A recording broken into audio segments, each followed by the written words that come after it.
एक कार्यक्रम की प्रधानमंत्री नरेंद्र मोदी अब संबोधित करने जा रहे हैं महेंद्रगढ़ वासियों को, हरियाणा वासियों को।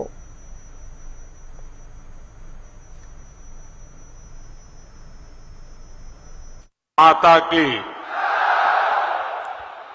राम राम भाई साराय ने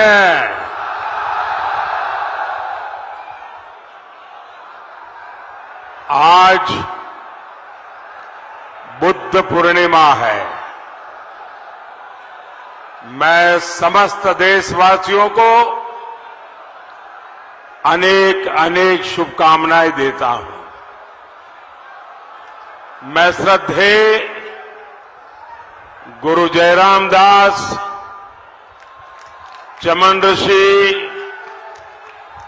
और महान सेनानी राव तुलाराम जी को नमन करता हूं। मैं रेजांगला के शहीदों और अहिरवाल की इस भूमि को प्रणाम करता हूं।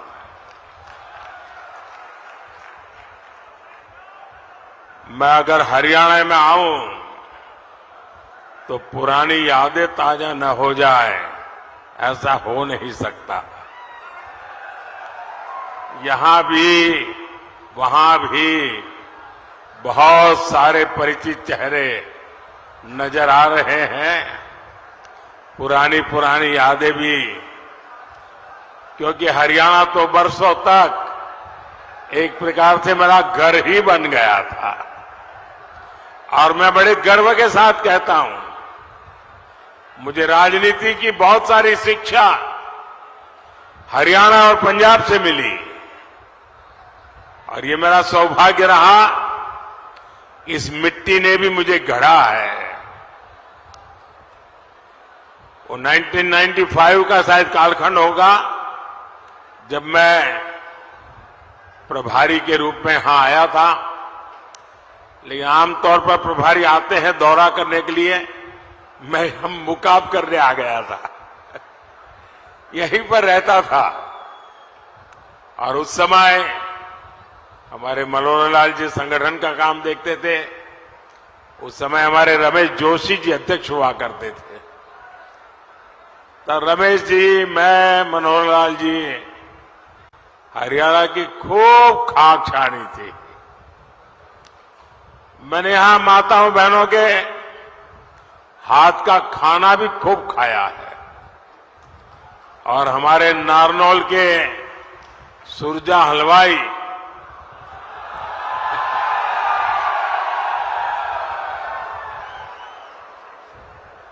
और महेंद्रगढ़ की मिठाई,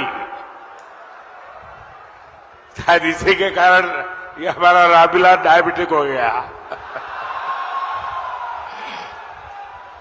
लेकिन अब भी वो इतनी अच्छी बनती है ना सब कुछ।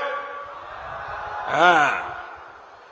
और गर्मी की सीजन में एक गिलास राबड़ी, मोटी मोटी रोटी और एक प्याज सारी भूख मिटा देता था।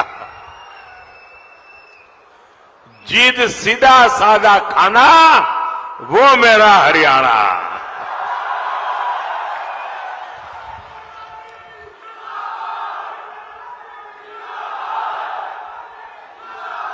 साथियों, हरियाणा के घी मक्खन का जोर आज पूरी दुनिया देख रही है। सारी भारत विरोधी ताकतें लगी रहती हैं, लेकिन मोदी इनके झुकाए नहीं झुकता है। अभी मोदी को आपका कर्ज चुकाने के लिए बहुत काम करना है। हमारे हरियाणा को नई ऊंचाई पर लेकर जाना है। और इसके लिए जरूरी है, फिर एक बार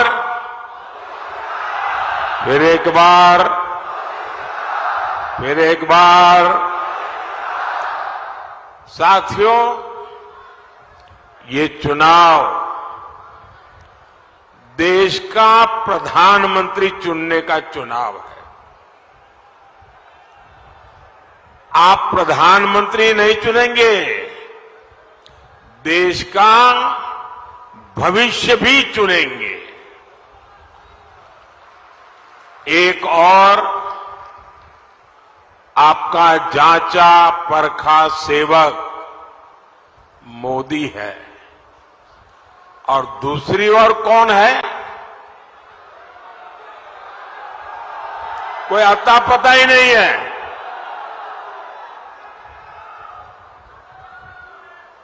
और हरियाणा के लिए तो मोदी मतलब शायद यहां हरियाणा में आपको कम से कम 5,000 लोग ऐसे मिल जाएंगे जो दूर से चिल्ला सके, मोदी जी जरा रुक जाओ, ऐसे कहने वाले 5,000 लोग मिल जाएंगे। यानी हरियाणा के साथ मेरा जो अपनापन रहा है, हरियाणा ने मुझे जो प्यार दिया है, और इसलिए हरियाणा का अधिकार भी मुझ पर बनता है। चलते फिरते मुझे कह सकता है, मोदी जी गलत कर रहे हो, ऐसा मत करो।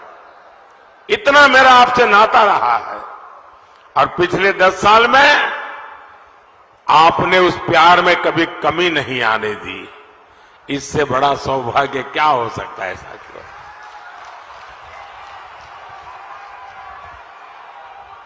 और ये इंडिया अलायंस वालों का हाल तो ऐसा है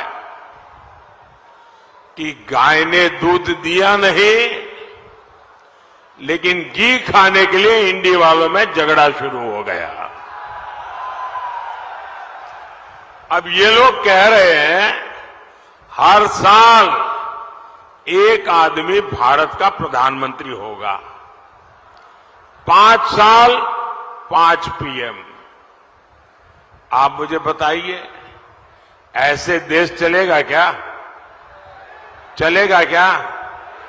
और हमारे हरियाणा के लोगों में तो ग्रामीण भाषा में चौपाल में बैठ करके जो ठहाके लेने की ताकत है ना, मुझे पक्का विश्वास है कि 5 साल में 5 प्रधानमंत्री 5,000 चुटकुले हरियाणा वाले बना देंगे।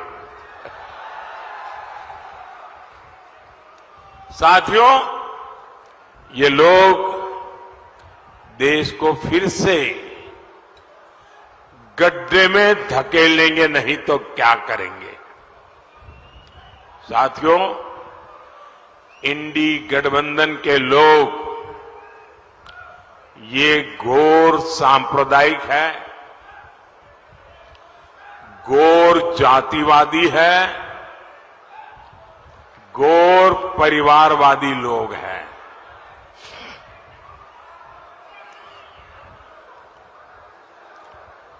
अरे वो ताऊ जी को परेशान मत कर रहे भाई, हाँ थोड़ा इधर उधर हो जा रहे।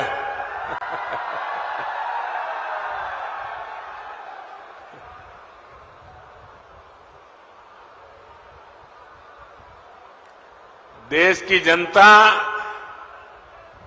इंडी जमात के इरादे पहले ही भांप चुकी है, इसलिए इनका ये हाल हुआ है। 5 चरणों में ही इंडी जमात का ढोल फट गया है। और आपने देखा होगा, तीसरे चरण के बाद इन्होंने रोना धोना शुरू कर दिया। इलेक्शन कमीशन आंकड़े क्यों नहीं देता है, आंकड़े देर से क्यों देता है, इलेक्शन कमीशन ऐसा क्यों करता है, इलेक्शन कमीशन वैसा क्यों करता है। उधर ईवीएम बंद हो गया, उधर ईवीएम चलता नहीं है, उधर ईवीएम का यानी उन्होंने ग्राउंड बनाना शुरू कर दिया है कि पराजय का ठीकरा किसके सर पर फोड़ा जाए। और इसलिए बराबर जम करके इस बार ईवीएम को गालियां दे रहे हैं। हम सब जानते हैं भाई, जिस भूमि में कोई पैदावार न हो, कोई किसान उसमें एक भी बीज डालेगा क्या? जिसमें फसल न हो, ऐसी जमीन पर या ऐसी सीजन में कोई किसान एक भी बीज डालेगा क्या? जब पता है कि इनकी सरकार नहीं बनने वाली, तो कोई उधर वोट डालेगा क्या? कोई डालेगा क्या? ये हरियाणा वालों को तो कहने की जरूरत ही नहीं है जी, क्योंकि उनको मालूम है भाई, इनकी सरकार 7 जन्म में भी बनने वाली नहीं है। और कांग्रेस को दिया हर वोट बेकार ही होना है।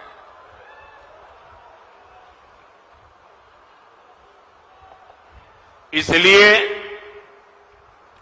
आपको सरकार बनाने के लिए वोट करना है। और सरकार किसकी बनने जा रही है? किसकी सरकार बनेगी? बच्चे बच्चे को पता है किसकी सरकार बनेगी। साथियों, 24 के इस चुनाव में पूरा देश कांग्रेस की सच्चाई जान गया है। कांग्रेस और इंडी वालों के लिए देश में भी बड़ा उसका अपना वोट बैंक है। इन लोगों ने वोट बैंक के लिए देश का विभाजन करवाया। एक भारत और दो मुस्लिम राष्ट्र बनाए।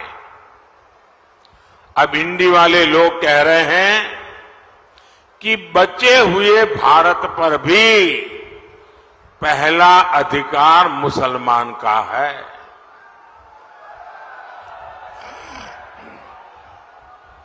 इन्होंने एससी, एसटी, ओबीसी, इनको जो बाबा साहब आंबेडकर ने आरक्षण दिया है, भारत के संविधान ने जो आरक्षण दिया है, इसको छीन करके वे वोट जिहाद करने वाले लोगों को देना चाहते हैं। आपने कल अखबारों में देखा होगा, टीवी पर देखा होगा, सोशल मीडिया में देखा होगा, बंगाल की हाईकोर्ट का जजमेंट आया है और बंगाल में भी इंडी जमात का एससी, एसटी, ओबीसी के आरक्षण के खिलाफ उनका जो षड्यंत्र है, आरक्षण विरोधी उनकी जो मानसिकता है, उसका भंडा फूट गया है। बंगाल में इन लोगों ने क्या किया? बंगाल में इन लोगों ने मुसलमानों को रातों रात ओबीसी के सर्टिफिकेट दे दिया था। जो आरक्षण ओबीसी को मिलना चाहिए, वो सारा का सारा मुसलमानों को, और वो भी घुसपैठियों में बांटा जा रहा था। हाईकोर्ट ने बंगाल में पिछले 10-12 साल में मुसलमानों को दिए सारे ओबीसी सर्टिफिकेट रद्द कर दिए। अब आप देखिए, कोर्ट न होती तो क्या होता? ये पिछड़े समाज के लोग करते क्या? ये मेरे दलित भाई बहन क्या करते हैं? ये मेरे आदिवासी भाई बहन क्या करते हैं? लेकिन साथियों, आप ये इंडी जमात वालों की मानसिकता देखिए।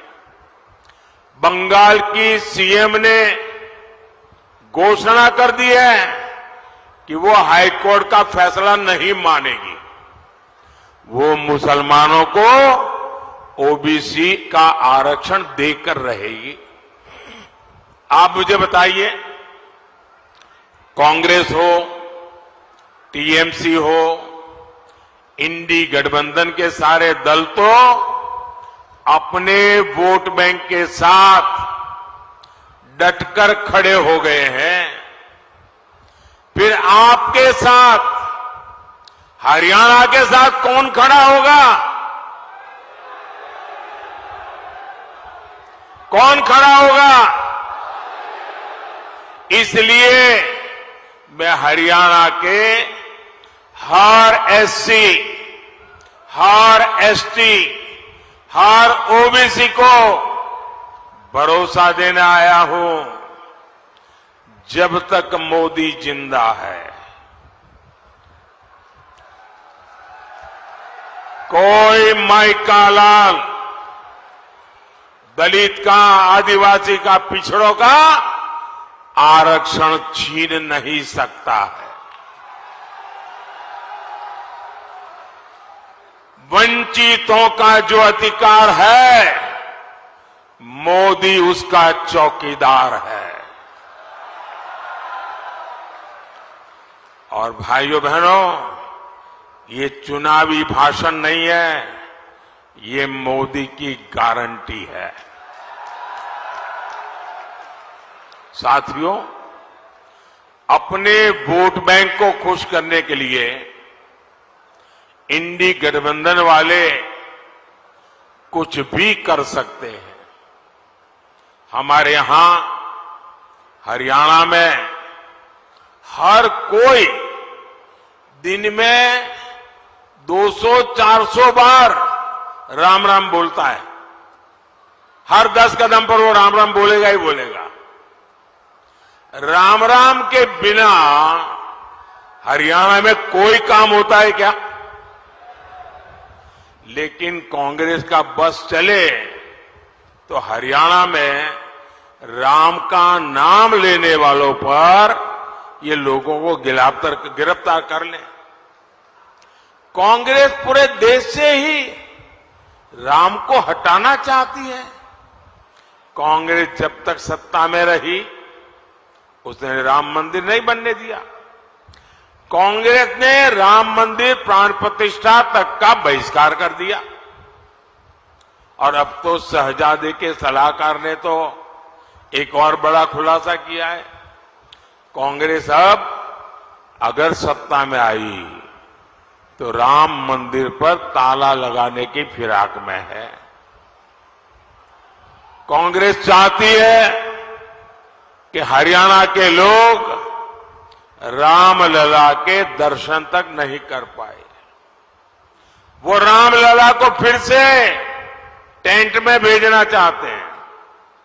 क्या हरियाणा के लोग ऐसा होने देंगे क्या? रामलला को फिर से अपमानित करेंगे क्या? क्या ऐसे लोगों को मेरा हरियाणा जवाब देगा कि नहीं देगा? हर बूथ में चुन चुन करके उनको साफ करेगा कि नहीं करेगा? साथियों, कांग्रेस हमारी आस्था का ही नहीं, हमारे तिरंगे का भी अपमान करती है। 370 के नाम पर कश्मीर को देश से अलग किसने रखा? किसने रखा? 70 साल तक कश्मीर में तिरंगा किसने नहीं फहरने दिया? आज ये लोग कह रहे हैं ये सत्ता में आए तो फिर से 370 वापस लाएंगे। क्या हम कश्मीर के हुए बलिदानों को बेकार जाने देंगे क्या? बेकार जाने देंगे क्या? कांग्रेस के मंसूबों को क्या हरियाणा कामयाब होने देगा क्या? साथियों, कांग्रेस ने देश के पूर्व फौजियों के साथ भी धोखा किया, एक्स सर्विसमैन के साथ धोखा किया। उन्हें दशकों तक पूर्व फौजियों को वन रैंक वन पेंशन नहीं मिलने दी। कांग्रेस झूठ बोलती थी कि OROP one rank one pension उसके लिए 500 करोड़ रुपया पूर्व फौजियों को देंगे। अब ये चुनाव जीतने के लिए पूर्व सैनिकों के साथ धोखा किया गया और कांग्रेस के जहन में सेना के प्रति, सैनिकों के प्रति नफरत का भाव भरा पड़ा है। और 1962 में पंडित नेहरू की जो औरा का गुब्बारा जो फूट गया, चाइना के हाथों हमें जो हमारी पिटाई हुई, वो उसके लिए गुनहगार हमारी देश की सेना को मानते हैं। और आज भी वो परिवार उसी मिजाज में हमारी सेना का अपमान करने के मौके ढूंढती रहती है। और उसी बदले की भाव से उसने 500 रुपये ऐसे ही फेंक दिया और कह दिया कि ओआरओपी हो जाएगा। ओआरओपी होने का मतलब क्या होता है, वो मोदी ने आकर के बताया। मोदी ने आकर के जब ओआरओपी लागू किया, वन रैंक वन पेंशन लागू किया,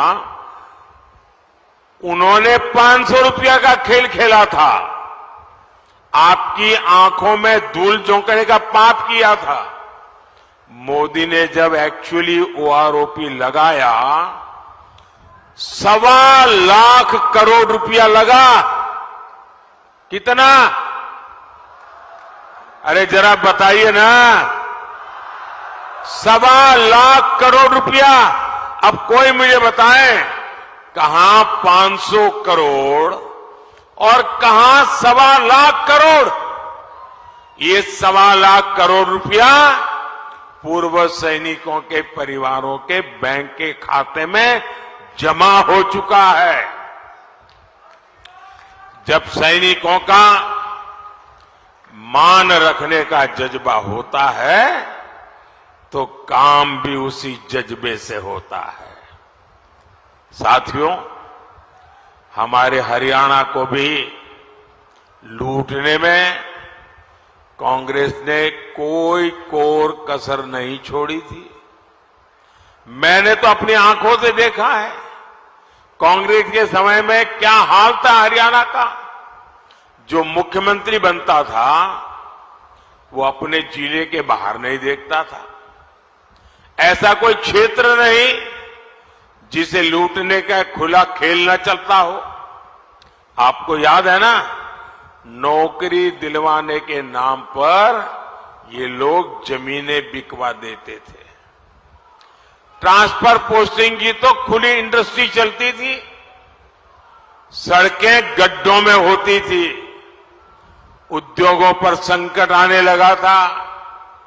आप कल्पना करिए, अगर कांग्रेस कुछ दिन और रह जाती तो हरियाणा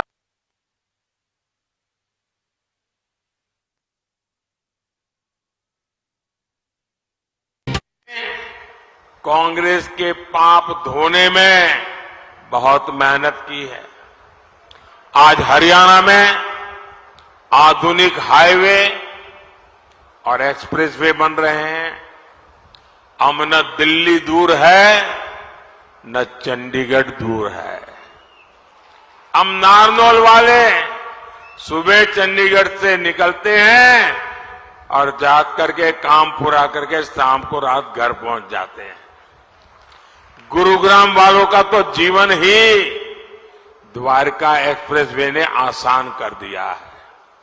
इसलिए अब इस पूरे एरिया में नए नए उद्योग लग रहे हैं, रोजगार के नए अवसर पैदा हो रहे हैं।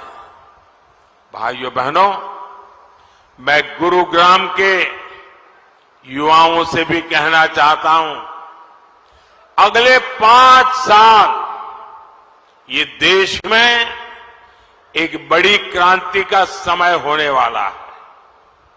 आप देखिए कैसे नए नए सेक्टर्स हमारे नौजवानों का भाग्य बदलने वाले हैं। Semiconductor sector, drone sector, startup sector, food processing sector, green energy sector, green hydrogen hub, pharma hub, अनगिनत। और इनमें इन सब में बहुत से ज्यादा काम मेरे देश के नौजवानों को मिलने वाला है। आपके हर सपने पूरे होंगे, क्योंकि आपका सपना ये मोदी का संकल्प है। साथियों, कांग्रेस के विश्वासघात का भुक्तभोगी तो हरियाणा का किसान भी रहा है।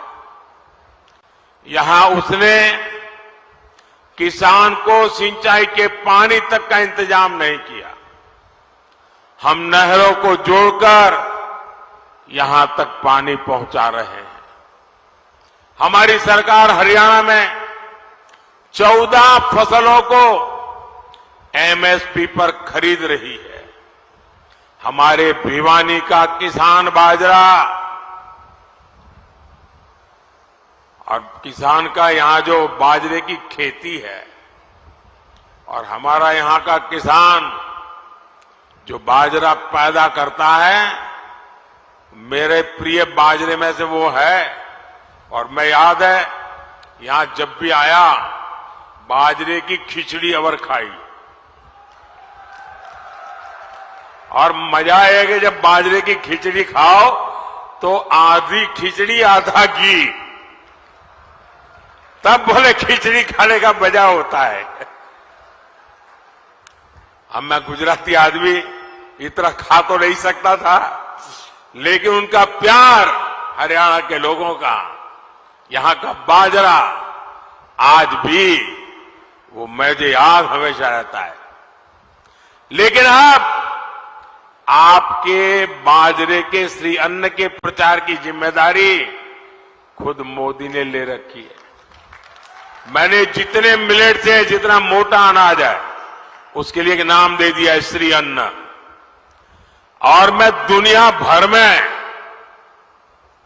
उसका एम्बेसडर बन गया हूं, उसका सेल्समैन बन गया हूं। आपने देखा होगा हमारे देश में G20 की समिट हुई, दुनिया भर के बड़े बड़े नेता यहां आए थे। दुनिया की सबसे बड़ी ताकत जिसको कहें वो सब G20 में थी।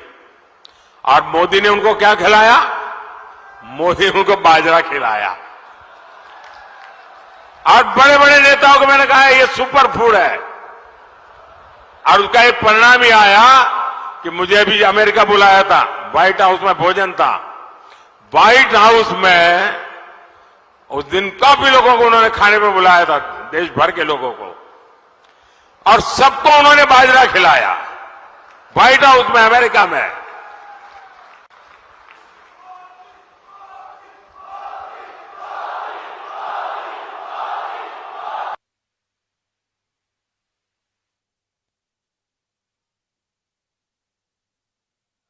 इससे क्या मोदी का प्रचार हुआ क्या?